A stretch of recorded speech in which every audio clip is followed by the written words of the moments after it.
아멘.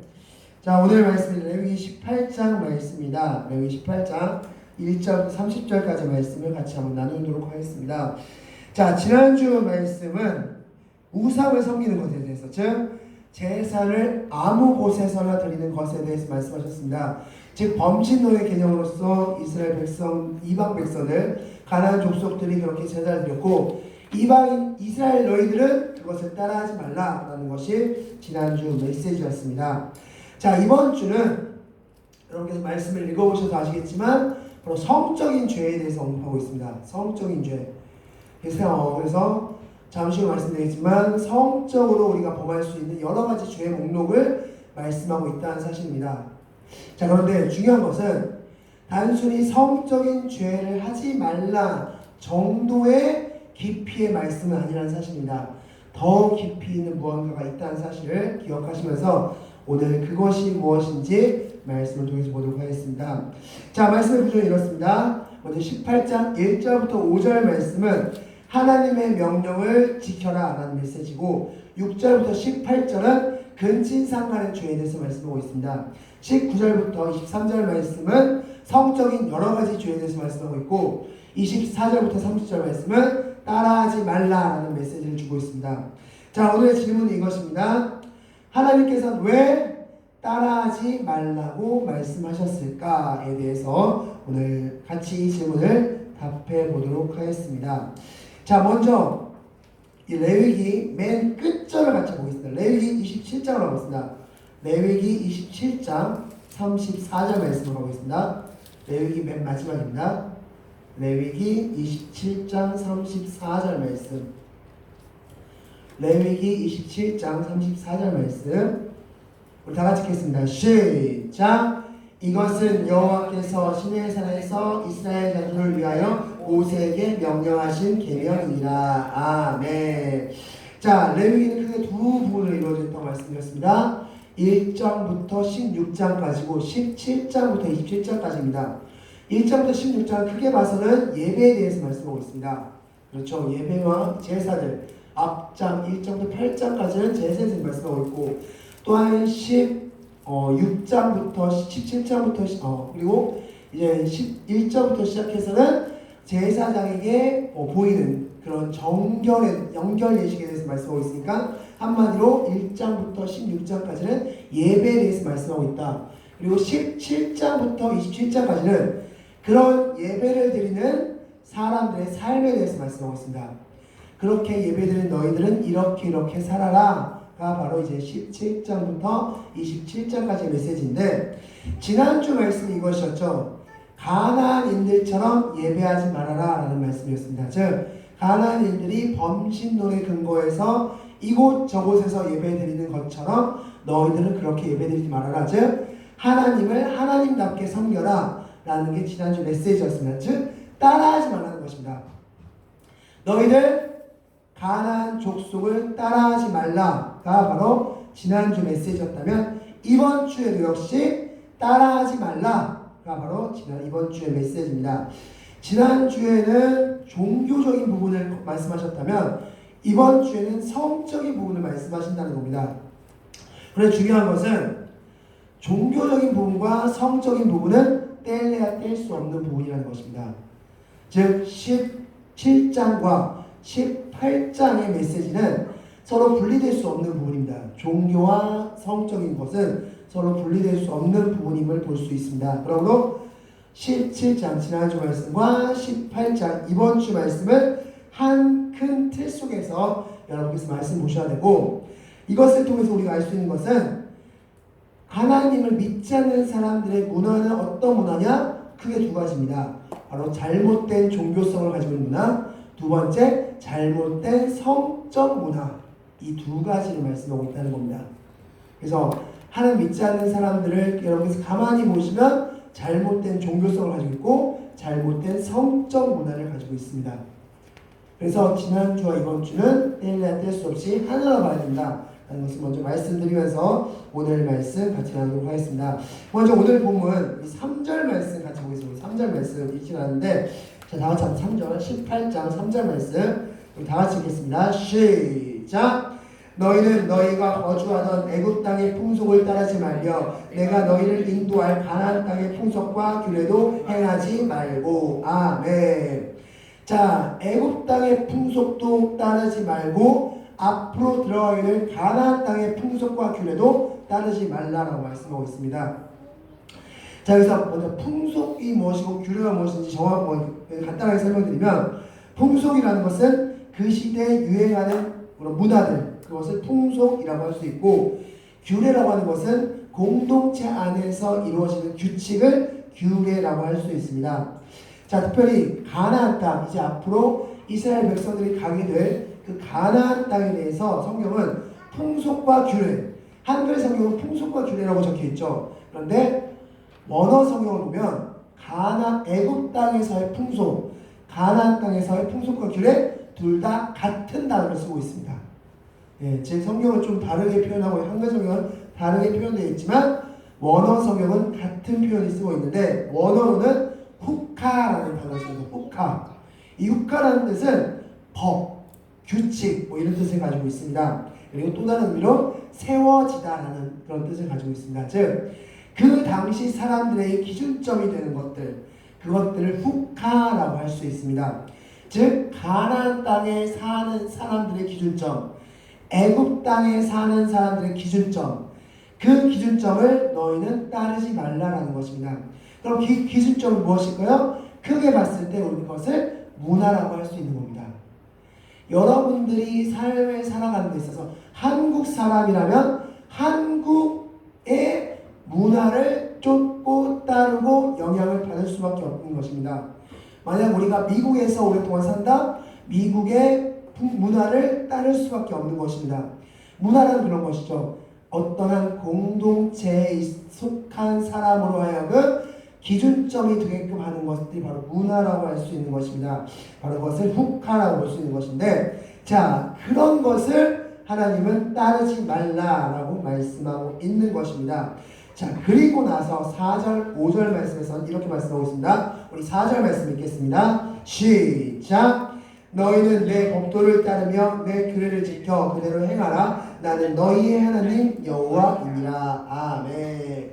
자, 그리고 나서 말씀하시죠. 법도와 규례를 따르고 행하라 말씀하고 있습니다.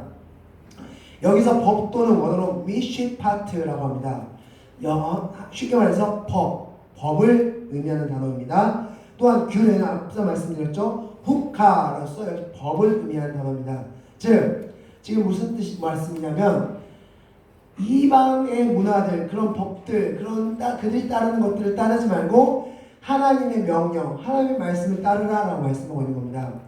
레위기 전체는 바로 그것을 말씀하고 있습니다. 하나님의 명령, 하나님의 법을 따르라라는 것을 말씀하는 책이다 라고 볼 수 있는 것입니다. 자, 왜 그렇다면 하나님의 법을 따르라고 말씀하셨을까? 5절 말씀에 그 해답이 있습니다. 읽겠습니다. 시작! 너희는 내 규례와 법도를 지키라. 사람이 이를 행하면 그로 말미암아 살리라. 나는 여호와이니라. 아멘. 자, 왜 따르라고 말씀하셨습니까? 살기 위해서.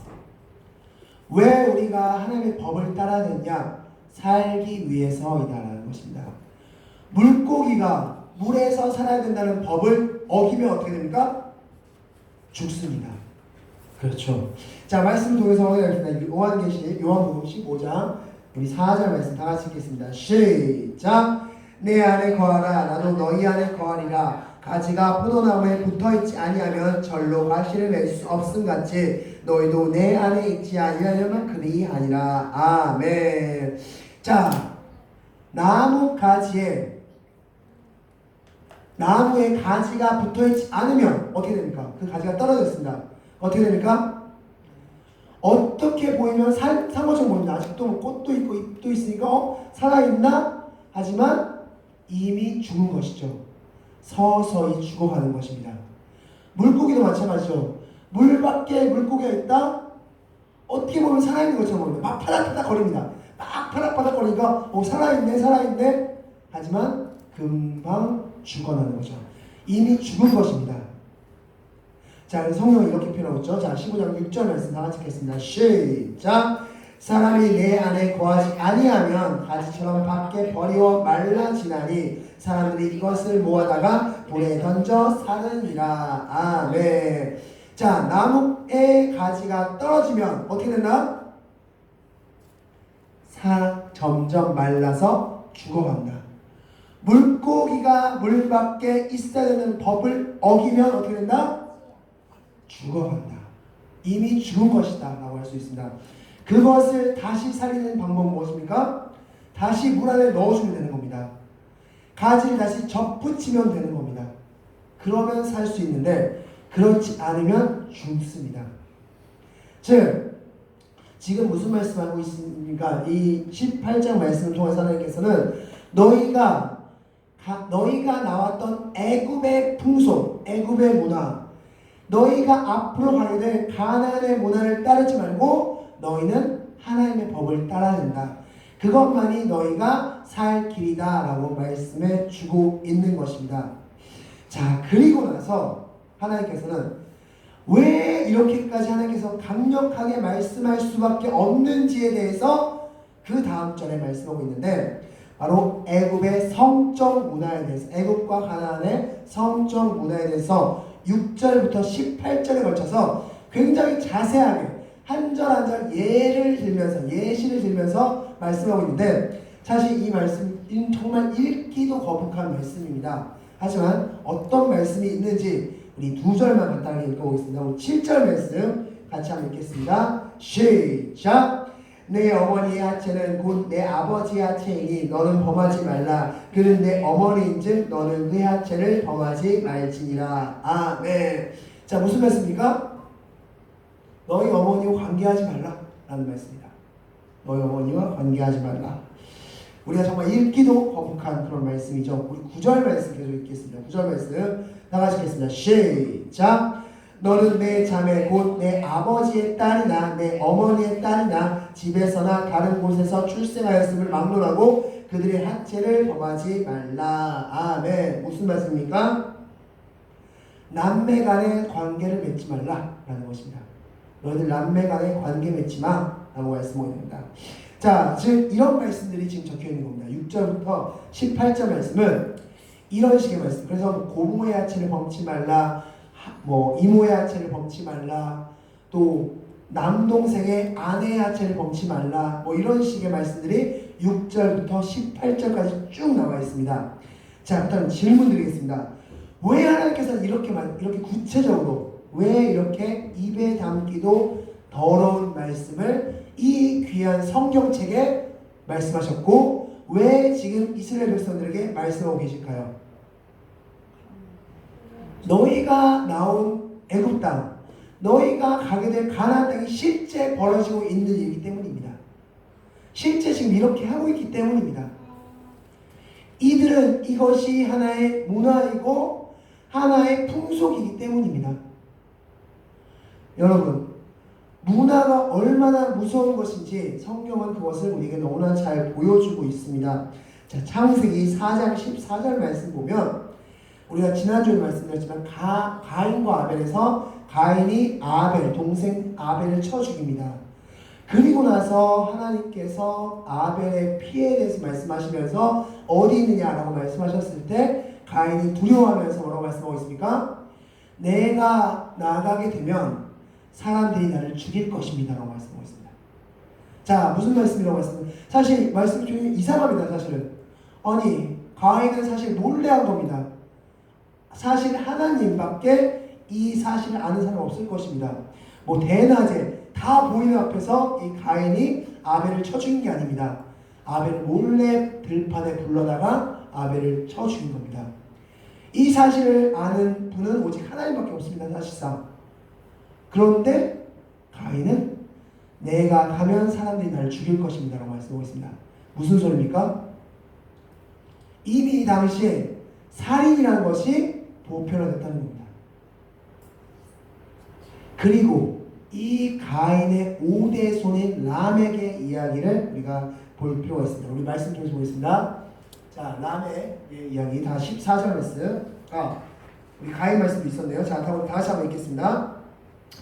시작!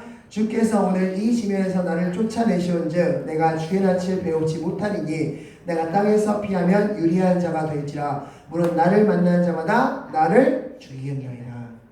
나를 만난 자가 나를 죽이겠대요. 아니 뭐 가인이 살인한 걸 어떻게 알고 사람들이 뭐 그렇다고 살인한 걸 또 누가 그렇다고 해서 살인자를 못 죽입니까? 이게 문화라는 것입니다. 이게 지금 문화적인 부분이라는 거야. 그리고 가인의 5대 손인 라멕의 이야기를 한번 들어보겠습니다. 다 같이 읽겠습니다. 시작. 라멕이 아내들에게 이르되 아나와 실라여 내 목소리를 들으라. 라멕의 아내들이여 내 말을 들으라. 나의 상처로 말미암아 내가 사람을 죽였고 나의 상함으로 말미암아 소년을 죽였도다. 아멘. 지금 라멕이 자신의 두 아내에게 자랑스레 말씀하고 있는 거 뭡니까? 나 사람 죽였어. 내가 좀 기분 나빠서 사람 좀 죽였어. 라는 이야기입니다. 그리고 나서 그 다음에 이런 말씀하죠. 이런 말 하죠. 자, 24절 말씀 다 같이 읽겠습니다. 시작. 가인을 위하여는 벌이 700일째인데 라멕을 위하여는 벌이 77배 1이로다 하였더라. 아멘. 무슨 소리입니까? 내가 좀 더 괜찮지? 내 조상보다 좀 더 많이 죽였지? 내 조상은 한 명 죽였거든? 근데 나는 좀 여러 명 죽였어. 좀 괜찮지? 이 말 속에서, 이 라멕의 메시지 속에서 여러분들은 어떤 슬픔이나 후회나 어떤 감정의 변화를 느끼실 수 있습니까? 전혀 없죠. 자랑입니다. 자랑. 지금 가인에서부터 시작된 그 살인의 그 문화들이 지금 라멕까지 이어졌고 그 다음이 뭐라고 말씀드렸습니까? 이 다음이 뭐라고 말씀드렸습니까? 홍수 심판이라고 말씀드렸습니다. 자, 문화란 이런 것입니다. 문화라는 것은 한번 문화로서 자리 잡고 그것이 아무렇지 않아지면은 그 다음부터는 그것의 선, 악을 분별할 것 없이 사람들에게 파고드는 것이 문화라고 말씀드릴 수 있습니다. 애국도 마찬가지입니다. 우리가 보기에는 어떻게 이런 것들을 할 수 있어요? 입에 담기도 어렵고 성경에 들어있기도 하고 성경에 이런 말씀이 적혀있다고요? 이런 더러운 말씀이 적혀있다고요? 이런 말씀들인데 그 당시에는 실제 행해진 말씀이라는 겁니다. 여러분 가장 큰 쉬운 예로 그리스 로마 신화, 우리가 잘 알고 있는 그리스 로마 신화의 대부분의 내용은 무엇입니까? 근친상간 내용이죠. 가장 유명한 것이 무엇입니까? 오이디푸스, 그죠? 자신의 어머니를 성적으로 동경한 그 오이디푸스. 그리고 미르라 신화 아시죠? 자신의 아버지를 성적으로 동경한 그런 문화들이 그 당시에 팽배했다는 겁니다. 이제 애국을 지나서 그리스를 지나서 로마까지 보면 그때 그리고 그 앞에 있는 각 나라의 탄생설화들, 뭐 애국의 탄생설화, 뭐 그런 모든 설화들을 보면은 근친상간의 내용이 반드시 포함되어 있습니다.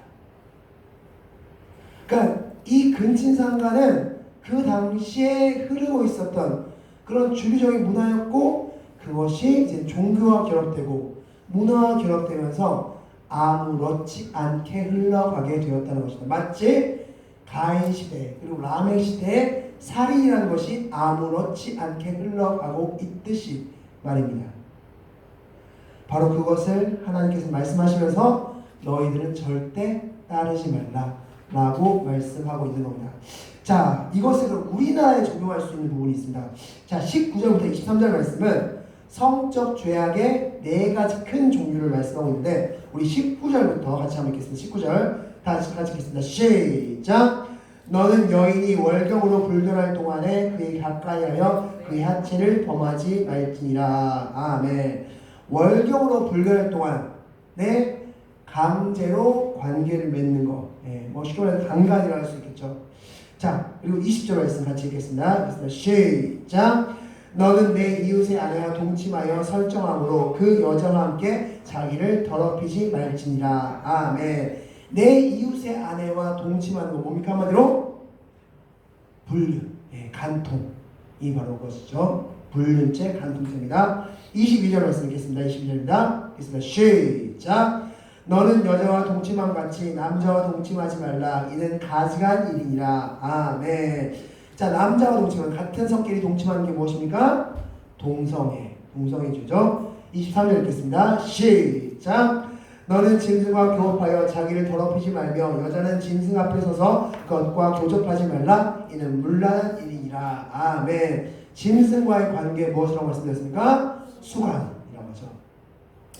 지금 19절부터 23절 말씀에서는 크게 성적인 4가지 죄에 대해서 언급하고 있습니다. 간음죄, 불륜죄, 동성애죄, 수간죄. 성경에서 말씀하고 있는 크게 4가지의 성적인 죄들입니다. 자, 그런데 이 중에서 지금 불륜, 즉 간통에 대해서는 점점 이것을 죄라고 표현하고 있습니까? 지금 이 시대? 점점 무뎌지고 있죠. 일명 세컨드라고 불리우는 그런 사람이 없는 사람이 부족한 사람처럼 취급받고 있는 시대가 지금 시대고, 많은 드라마에서 지금 어떻게 보여지고 있습니까? 결혼한 상태에서도 애인이 있는 게 너무나 당연한 시대가 되었습니다. 그게 없으면 그 사람은 능력 없는 사람입니다. 매력 없는 사람이 되어버렸습니다. 즉 불륜, 간통이 점점 무뎌지고 있습니다. 성경에서 말씀하고 있는 너희들 이렇게 하지 마! 라는 게 점점 무뎌지고 있다는 겁니다. 자, 또 하나 얘기죠. 동성애. 어떻게 되고 있습니까, 지금? 네, 이것도 하나의 문화가 됐습니다. 문화라는 이름으로서 포장되면서 점점 괜찮은 것으로서 이것을 잘못됐다고 말하면 구시대적인 사람이 되고 있습니다. 자, 그래서 앞으로 정말 심하게는 우리 그전에는 사실 불륜, 간통이라든지 동성애를 죄라고도 언급할 수 있었습니다. 근데 점점 그것이 무뎌지고 있는 상황을 봤을 때 앞으로 나오게 된 이 2가지 죄, 간음죄와 수간죄, 이건 역시도 혹여나 더 이상 죄가 아닐 수도 있다. 그런 시대가 올 수 있다라고 보여집니다. 즉 성경에서 말하는 이런 성적인 죄악들이 점점 무뎌지고 있고 문화라는 이름으로써 점점 포장되어지고 있다라는 것을 보시기 바라겠습니다. 즉 그렇기 때문에 이 문화라는 것을 우리가 접할 때는 굉장히 조심스럽게 접해야 되고, 이것이 정말 하나님의 말씀과 맞는지, 같은 길을 가고 있는지 우리가 점검해 보아야 될 것이고, 문화가 위험한 이유는 그것을 어릴 때부터 접하기 때문에 점점 커갈수록 이것은 아무렇지 않아, 아무 문제가 없어 라고 될 수 있기 때문입니다. 그렇기 때문에 하나님께서는 어떻게 하라고 말씀하고 있냐? 너희들 따라하지 말라 라고 마지막으로 결론 내려주고 있습니다. 우리 24절 말씀 읽겠습니다. 24절 다 같이 읽겠습니다. 시작. 너희는 이 모든 일로 스스로 더럽히지 말라. 내가 너희 앞에서 쫓아내는 족속들이 이 모든 일로 말미암아 더러워졌고 그 땅도 아멘. 자, 이 모든 일을 스스로 더럽히지 말라라고 말씀합니다. 즉 너희들 따라하지 마. 이들이 행하는 것들, 이들이 지금 행하는 그런 풍속, 문화, 그런 모습들 절대 너희들 따라하지 마 라고 말씀하고 있습니다. 자, 만약에 너희들 따라한다면 이렇게 하겠다고 말씀하셔. 28절 말씀 다 같이 읽겠습니다. 28절입니다. 시작. 너희도 더럽히면 그 땅이 너희가 있기 전 주민을 토함같이 너희를 토할까 하노라. 아멘. 너희들을 지금 이방 백성들을 내가 토해냈듯이 너희들도 토해내겠다라고 말씀하고 있습니다. 그래서 마지막 결론 말씀입니다. 30말씀 다 같이 읽겠습니다. 시작. 그러므로 너희는 내 명령을 지키고 너희가 들어가기 전에 행하던 가증한 풍속을 하나라도 따름으로 스스로 더럽히지 말라. 나는 너희 하나님 여호와이니라. 아멘. 하나도 따르지 말라. 한마디로 흉내조차 내지 말라 라고 말씀하는 거죠. 흉내도 내지 마. 여러분 질문 드리겠습니다. 가나안 땅이 어떤 땅입니까? 가나안 땅. 우리 가나안 땅의 별명이 무엇입니까? 맨 앞에 붙는 젖과 꿀이 흐르는 땅, 하나님께서 택하신 땅, 이 바로 가나안 땅의 별명입니다. 그런데 정말 가나안 땅이 젖과 꿀이 흐르는 땅입니까? 여러분 성지순례 가보신 분들 아시겠지만 지금 이스라엘을 보면은 거의 다 사막입니다. 농사를 지을 환경이 아닙니다. 자, 말씀을 통해서 보겠습니다. 신명기 11장 말씀 다 같이 읽겠습니다. 읽겠습니다. 시작. 내가 들어가 얻으려 하는 땅은 내가 나온 애굽 땅과 같이 아니하니 거기서는 너희가 파정한 후에 발로 물대기를 채소밭과 뗏모 같이 하였거니와. 아멘. 자, 애굽은 무슨 강이 흐릅니까?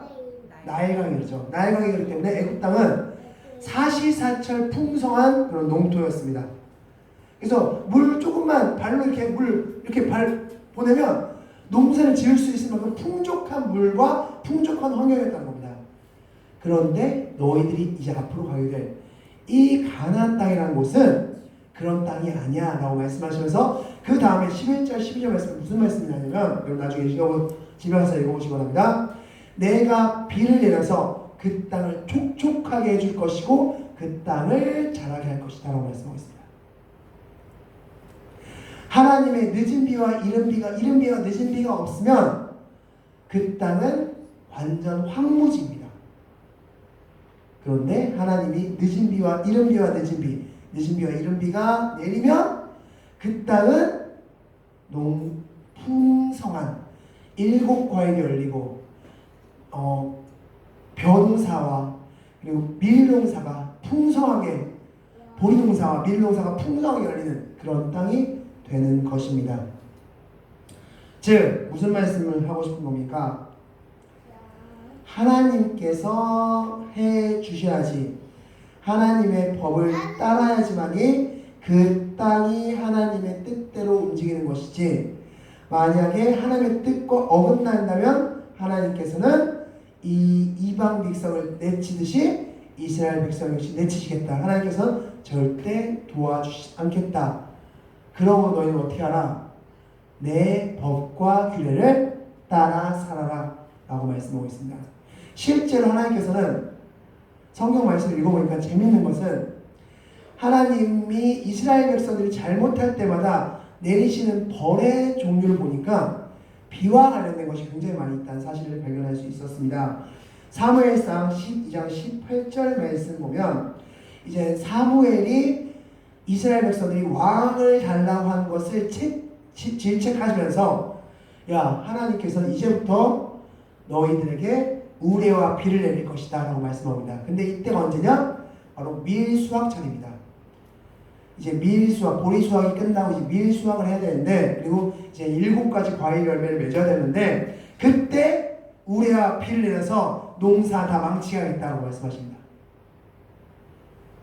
하나님께서는 이 비를 이용해서 심판하시는 모습을 볼 수 있었고 또한 열왕기상 17장 1절 말씀 보면 아하방이 이세벨이라는 여인을 데리고 왔고 이세벨이 무엇을 섬기는 여였습니까?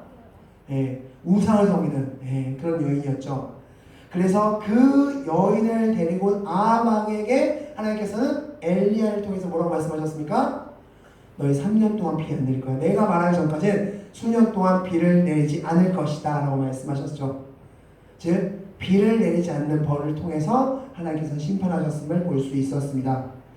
즉 이 가나안 땅이라는 이 땅, 이스라엘 땅은 하나님께서 비를 내리지 않으면 하나님 이 땅은 황무지와 같은 땅이 될 것이고 그 땅을 풍족하게 하는 힘은 바로 하나님이시라는 사실을 기억하면서 그렇기 때문에 너희들은 이 이방 백성들의 풍속, 문화를 따르지 말고 오직 하나님의 법과 규례를 따르라 라고 말씀하시는 겁니다. 그렇게 살아야 된다 라고 말씀하고 있습니다. 그리고 그것은 단순히 이때만을 말씀하는 것이 아니라 바로 2024년을 살고 있는 우리에게도 동일하게 주어지는 메시지임을 기억하시기 바라겠습니다. 말씀을 정리하겠습니다. 이 시대 문화라고 불려지는 문화라는 이름으로서 행해지는 수많은 것들 여러분께서 보시고 알고 계실 겁니다. 여러분께서 그것을 보고 아실 때, 그것을 경험하실 때 분명히 판단해낼 것은 이것이 정말 하나님의 말씀과 하나님의 법과 규례와 맞는 것인지 다른 것인지를 판단하고 그것을 쫓거나 거부하시는 그런 여러분들이 되시기 바라겠습니다. 5절 말씀에서 분명히 살리라 라고 말씀하고 있습니다. 우리가 살 수 있는 것, 물고기가 살 수 있는 힘, 나뭇가지가 살 수 있는 힘은 법대로 행하는 것일 뿐임을 기억하시기 바라겠습니다. 우리가 살 수 있는 길은 하나님의 법을 따르는 길밖에 없음을 기억하시면서 우리가 하나님의 법을 따르는 게 내가 살 길이구나, 내가 살 수 있는 유일한 길이구나 라는 것을 기억하시면서 늘 하나님의 법대로 사셔서 하나님께서 주시는 가장 좋은 것을 항상 누리시는 그런 여러분들이 되시기 바라겠습니다. 기도하겠습니다.